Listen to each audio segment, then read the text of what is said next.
boses ko kasi paos talaga. Look, is pain. First po, I want to thank you, Papa God, na binigyan ako ng opportunity na ma-celebrate yung 18th birthday ko, na maranasan yung ganitong event. Also, thank you po sa family ko. Kung hindi dahil sa hindi ko maranasan yung ganitong experience na alam ko yung iba hindi naka-experience ng ganito, pero I'm so blessed na na-experience ko to dahil and ayun, lahat ng effort nila na-appreciate ko, lahat ng pagod nila, lahat ng pagmamahal.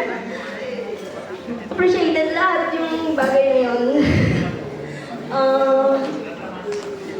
Lalo na sa lahat ng pumunta, I'm so very thankful din na pumunta kayo kahit alam kong napakalayo. Lalo na yung JR Utasuk ko. Sobrang layo talaga. Tapos yung nandito na kamag-anak ko na Laguna! Laguna!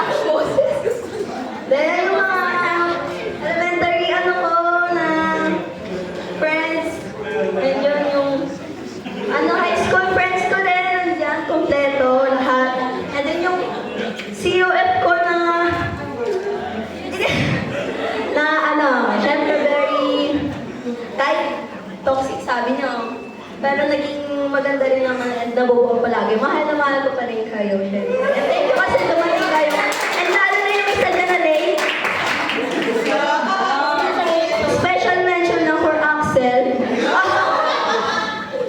Thank you sa pagbuhat ko sa'yo sa PR na.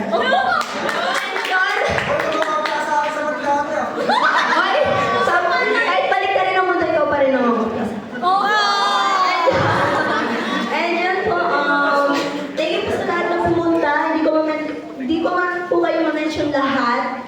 Pero I'm so very thankful po sa tita ko.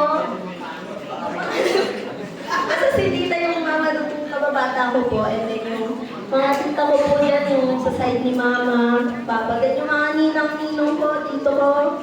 Yan, yung dito side. Magandang ninang ko. Yan. Yung tita kong maganda, nasan? Ay! Ninang Leg na maganda, asan na? Miss Leg. And then may parang kulang talaga dyan eh.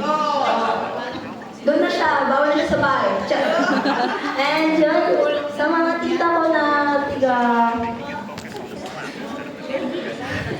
Sa Alabang po sila Tita Rose. Si Tita Rose, yan lahat po kayo.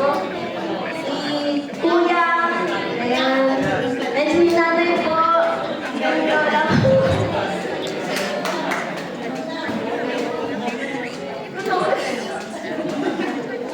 Gusto ko rin mag-thank you kay nanay.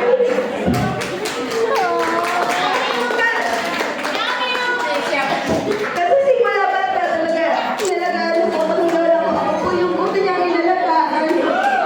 Sa mga kuya. And first time siya po na